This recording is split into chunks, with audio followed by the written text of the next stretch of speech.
தெரில. சரி வந்து என்ன ஓட்டு ஓட்டு எலெக்ஷன் வரப்போதே, ஓட்டுலாம் யாருக்கு போட போகிறீங்க?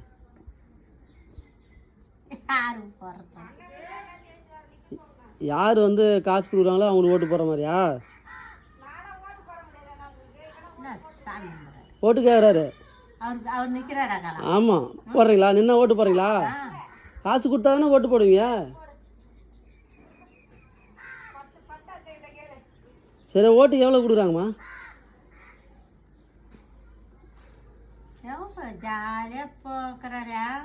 மைனர் அவர் மைனரு படிக்கிறாங்க.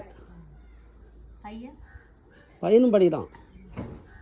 சரி, யாருக்கு ஓட்டு போடுங்க அதை சொல்லுங்கள்.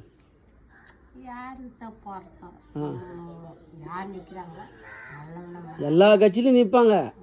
நாம் யார் அதிகமாக காசு கொடுக்கணும்னு ஓட்டு போட போகிறோமா இல்லை?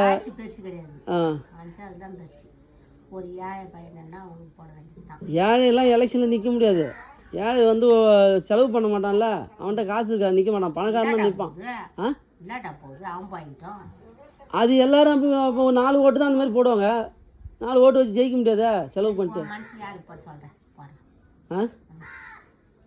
காசு யார் அதிகமாக கொடுக்குறாங்களோ எல்லாத்துட்டையும் இங்கே பாரு, எல்லோரும் காசு கொடுப்பாங்க. எல்லார்ட்டையும் காசு வாங்கிங்க. ஏன்னா அவங்க வந்து அவங்க வீட்டு காசு கொடுக்கல, அவன் ஏதாவது சம்பாதிச்சு ஊழல் செஞ்சு தான் கொடுப்பான். காசை எல்லா காசும் வாங்கிக்கணும். வாங்கிட்டு தனியாக உட்காந்து யோசிக்கணும், யார் வந்து காசு கொடுத்துல யார் நல்லவன், யார் வந்தால் நல்லது செய்வான்னு பார்த்து அவனுக்கு ஓட்டு போட்டணும். ஆனால் காசு எல்லாத்துட்டையும் வாங்கணும். ஏன்னா அது நம்ம வீட்டு காசு தான், அது அவனுக்கு காசு கிடையாது. அதனால் காசை வாங்கிடணும். ஐயோ அவன்கிட்ட காசு வாங்கினா இவன் தப்பாக நினைப்பான், இவன்கிட்ட காசு அதெல்லாம் நினைக்கக்கூடாது. காசை வாங்கிடணும். சரிதானே? வாங்கிட்டு நம்ம யோசிப்போம்ல, சரி யாருக்கு ஓட்டு போடலாம், வந்ததில் யார் வந்தால் நல்லாயிருக்கும் அப்படின்னு சொல்லி போட்டு விட்டுருணும்.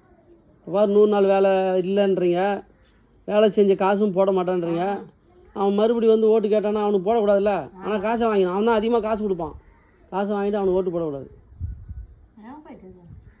தலைவரா அதான் வீடு கூட ஓட்டு கேட்குறாரு. இப்போயே ஓட்டு கேட்குறாரு. இங்கே நிற்க முடியாதுல்ல, இவர் வார்டு இங்கே இல்லையே.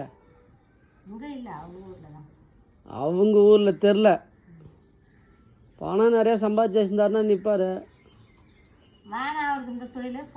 அப்படியா? வேணான்றீங்களா? ஏன் அரசியலில் போனால் நல்லா சம்பாதிக்கலாமே?